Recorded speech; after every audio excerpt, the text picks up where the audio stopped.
Hi everyone, it's great to see you. I am going to take you around the garden for just a couple updates really quickly. And the first update is this giant rhubarb plant. So yes, in the middle of my flower garden, I planted a rhubarb plant. Rhubarb reminds me of my grandmother. She always had a rhubarb plant. She always made the most delicious rhubarb bread, pies, whatever, even just from one or two rhubarb plants. So I put one in here, and this is the first year that I was shocked that it flowered. Now, I let it grow this big so you could see this flower really, really well. Most people clip the flowers on their rhubarb plants much earlier than this. So as soon as you see your rhubarb plant start to flower, I highly recommend that you go down to wherever that first leaf is and you clip it off, because otherwise your flower is taking a lot of the energy of the plant, and you want all the energy to go into the stalks so that you can make some of those delicious recipes. So here I am in the front now with Twombly's red Sentinel, and this is an update from last fall when I planted this tree. It was looking a little rough, and I hadn't watered it enough, and the leaves went into shock and they all shriveled up and fell off, and it looked very sad.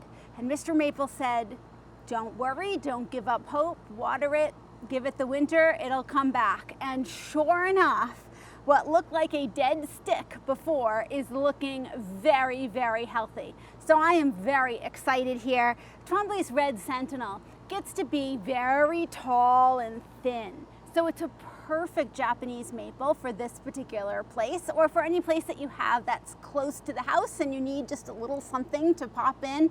I love the red color foliage because I don't have a lot of red in this area. It stands out and is that nice contrast. You might also notice that to my right here, we did get a hose link hose too. So this was very exciting. Now I can more easily water my front urns in the front of the house here, and I think it's going to be a great addition to the garden. So now I'm in the backyard next to probably our largest rhododendron bush.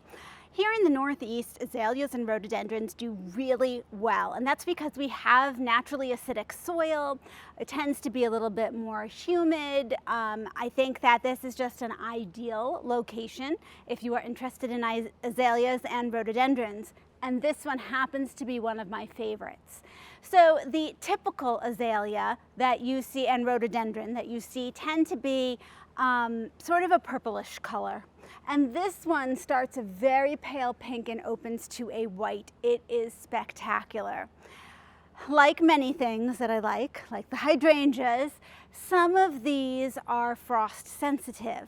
So the most common variety of rhododendrons and azaleas that you see around here are really pretty hardy. So you can have a really tough winter, they're still going to bloom for you. Also, like your macrophylla hydrangeas, rhododendrons and azaleas set their buds on last year's growth. So if you're going to cut them back, you need to do so right after they bloom. And then you let them go. If you decide in the fall, oh, I want to trim this up, you are cutting off next year's blossoms. So be very, very careful. It's much better just to plant an azalea or a rhododendron and let it grow naturally. Choose one that's the size that's going to fit that spot. Now, a lot of our older varieties get really, really huge. And this one does have very tender buds. So last year it did not bloom at all. It had set on beautiful buds, and then we had a late freeze. They all just turned black and never bloomed. It was very, very sad, as it was with many people's macrophylla hydrangeas. But because we had a nice mild winter, we are getting a really beautiful flush of flowers here. Other great news in the garden, the crab apple is looking fabulous. I love how it blooms. I've seen a couple hummingbirds here already, and things are really picking up now that it's starting to get warm. Thanks so much for joining me, and I'll see you in the next video.